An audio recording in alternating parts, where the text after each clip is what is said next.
Assalamualaikum warahmatullahi wabarakatuh. Perkenalkan, nama saya Rabdatul Fadlah dengan NIM 20058176.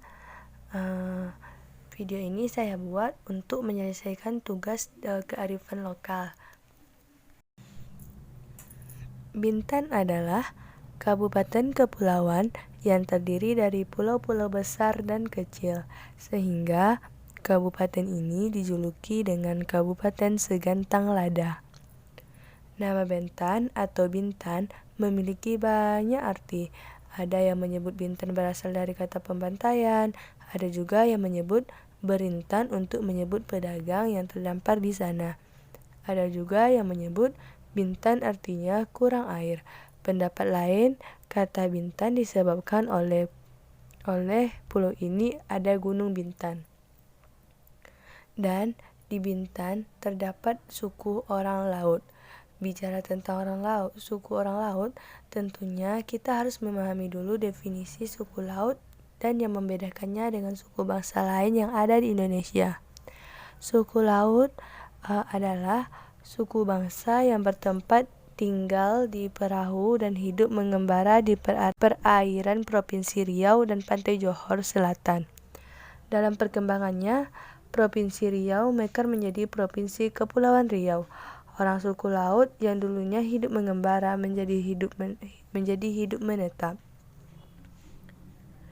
Kehidupan orang laut menurut Cynthia Chow, orang laut di Kepri termasuk di Bintan memiliki 3 pola aktivitas kehidupan yang ada relasinya dengan pemukiman mereka.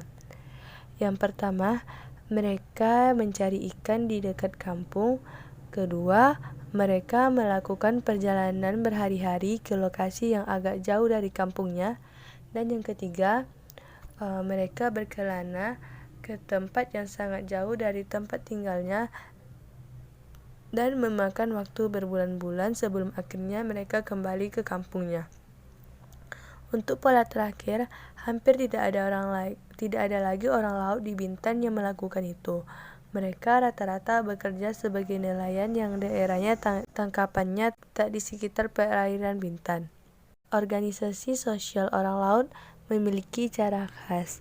Satu rumah adalah juga satu keluarga bati atau nuclear family, dan rumah tangga ini berada dalam lingkup satu sampan. Artinya, sampan adalah rumah sekaligus basis fundamental sosial dan kebudayaan mereka. Selain itu, sampan merepresentasikan hubungan sosial mereka yang berkenaan dengan aktivitas ekonomi dan kosmologi kelautannya. Sampan ialah satu elemen budaya material terpenting orang laut dalam mendukung aktivitas pengembaraan dan ekonomi mereka. Sampan merupakan alat transportasi yang membawa mereka menjelajahi berbagai pulau sebagai tempat memproduksi sesuatu, misalnya peralatan menangkap dan menombak ikan, memperoleh air bersih, dan pulau ialah rumah tempat berlabuh.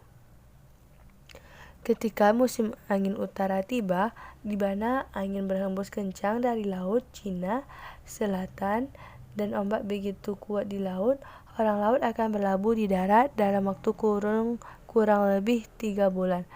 Dalam masa ini, mereka memanfaatkannya untuk mencari kayu resa, seraya, kapus, atau meranti untuk membuat atau memperbaiki sampan. Kelahiran suku orang laut ini ialah pada proses kelahiran orang laut dulunya di dalam sampan. Biasanya, bidan yang membantu proses persalinan sudah diminta keluarga untuk ikut mendampingi calon ibu. Bidan itu orang suku laut. Meski disebut bidan, orang ini adalah semacam dukun beranak. Ia ikut naik sampan setelah melihat tanda-tanda waktu melahirkan sang ibu sudah dekat.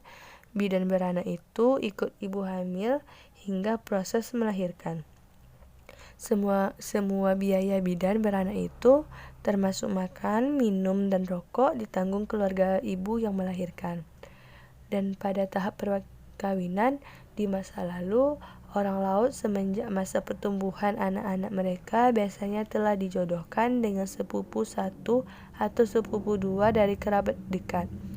Namun sekarang, pertunangan dan perkawinan dilakukan setelah mereka menginjak masa dewasa dan tidak selalu dengan sepupu.